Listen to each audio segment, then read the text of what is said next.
Agora, o curioso é que é falar sobre a saúde do homem, mas também vai envolver um pouco de mulher. Doutor Rafael Buta, seja muito bem-vindo aqui ao Mesa para Dois. Obrigado, Bárbara. Boa tarde ao ouvinte também. Doutor Rafael, bem, vocês são especialistas, vocês estão lidando com a saúde do homem diariamente, mas a mulher é que tem um impacto para garantir, muitas vezes, em algumas famílias, a saúde desse homem, né? Como é que é essa dinâmica que vocês observam no consultório? Bárbara, tem uma história que eu conto que parece até anedótica, mas não é. É real e acontece toda semana no consultório. Chega o casal, o homem e a mulher, ele é o paciente, mas vem os dois. Eu pergunto, seu José, como é que o senhor está? Aqui que eu posso ajudá-lo? Aí ele olha para ela e fala assim, não sei não, doutor, ela que marcou para mim. Fala aí, meu bem. Cutuca ela com o cotovelo, sabe? Isso é real e isso acontece toda semana. É incrível isso. Uou! E assim, a gente tem algumas hipóteses para isso acontecer, né? Pode ser porque o homem fala que está muito atarefado, né? Precisa trabalhar para colocar dinheiro em casa e não tem tempo para marcar consulta. Às vezes o homem fala assim, não, se eu procurar, eu vou achar alguma coisa. Então, tem medo de procurar alguma coisa. Eu escuto isso. Meu pai, puxando a orelha aqui ao vivo do meu pai, que ele fala, meu pai se fecha, não, filho, se procurar, acha. Se procurar, acha. Eu falei, gente do céu, se não procurar também vai aparecer. Então, e aparece depois na hora que não dá para tratar. Né? Aquela síndrome do super-herói que o homem acha que não vai acontecer nada com ele. Né? Ele fala assim, não, acontece com os outros. Comigo eu não tenho nada, eu sou super forte, né? Sou saudável. Desorganização, desleixo, né? Não consegue encaixar um horário para uma consulta, para um cuidado médico ali na agenda dele. Mas, na minha visão, o principal fator é cultural, Bárbara. Quando a gente leva as crianças no consultório do pediatra, a gente vai regularmente, o menino e a menina. Só que quando começa a adolescência, a menina tem a menarca, que é a primeira menstruação, e já passa direto para o consultório da ginecologista. A Cilândia deve estar me ouvindo, ela vai confirmar isso. E as mulheres todas sabem disso, né? Então a mulher vai no consultório de ginecologista todo ano, para poder fazer o exame periódico, a prevenção. Mas o homem não. O homem não tem um marco, não tem alguma coisa que marque essa transição no desenvolvimento dele.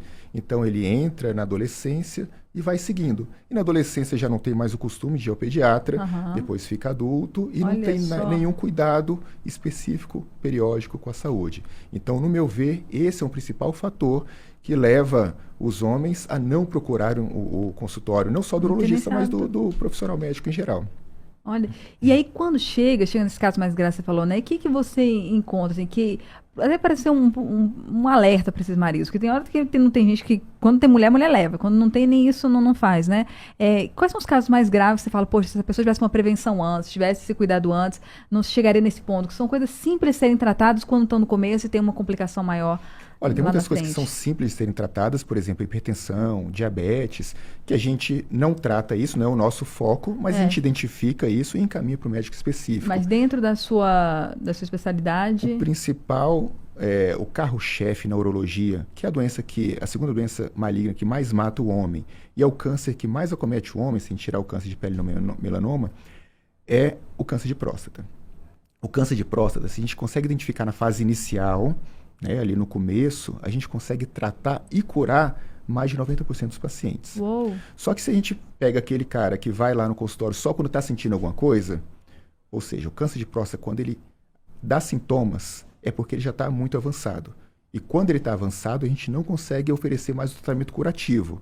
Menos de 10% dos pacientes vão ser curados da doença. Que isso? Pois é, por isso que a gente fala assim, o câncer de próstata, a gente não tem que esperar apresentar sintoma. Muito paciente pergunta, doutor, o que eu tenho que ficar alerta para saber? Você tem que ficar alerta no calendário. A partir de qual idade? A partir dos 45 anos. Se tiver caso na família, tem alguma redução? Se tiver caso na família, se for negro, ou se tiver obesidade, a gente orienta os 45 anos. Aqui no Brasil é muito difícil a gente falar assim, se é negro ou não é, né? Porque a gente tem uma população muito miscigenada, por isso a gente orienta os 45 anos. Mas as diretrizes falam, risco aumentado, 45 anos, que são esses casos que eu falei. Caso na família, pai, irmão, avô, negros ou obesidade. E o restante da população, brancos, caucasianos, seria aos 50 anos. E a avaliação, a periodicidade dessa avaliação é determinada caso a caso. Não tem como eu falar assim, você precisa voltar todo ano, ou precisa voltar a cada 2 anos, como forma de orientação geral. Isso vai ser avaliado no consultório, a depender do exame físico, da dosagem do PSA, que é o exame de sangue que a gente faz para saber o risco de câncer de próstata, dos fatores de risco, entre outros fatores. Perfeito. Então, assim, vamos fazer um reforço, né? Assim, mulherada, já que tem homem que não vai nem a pau sozinho, essas mulheres também, né? Vamos se unir, assim como a gente fala muito da doutora Solange, eu acho muito legal, que é a saúde, é a da família como um todo. A doutora Solange é maravilhosa, que ela vive falando isso, né? Assim, olha, você que é pai, vai cuidar da sua esposa, você que é o marido, você que é o tio, avô, primo, enfim, é todo mundo se cuidando, né? Então, assim, se tem famílias que a dinâmica funciona assim, é bom a gente reforçar, então, para essas mulheres também, né? Realmente, a família como todo, as filhas, eu sou a costureira do meu pai direto, para ter esses cuidados, para ter essa prevenção como um todo, né? Muito legal. Esse cuidado da família inteira com todos os seus meios, perguntar, às vezes é um assunto meio delicado, assim como outros assuntos de mulheres também são, mas tem que ser vencidos para a gente naturalizar e fazer uma nova geração que se cuide mais, principalmente, né? Sim, justamente, essa geração que hoje já está nos seus 40, 50 anos, é muito difícil a gente conseguir mudar essa cultura. Então, muitas vezes a mulher vai ter que pegar o telefone e ligar e falar assim, meu bem, marquei a consulta para você, tá? Mas tem também o papel da mulher que está educando, né? Que está com seu filho de 1 ano em casa, né? Depois que sai do pediatra. Aqui, você está acompanhando a gente no YouTube, o maravilhoso Caetano está aqui ao lado do Dr. Rafael, filho dele de 8 anos.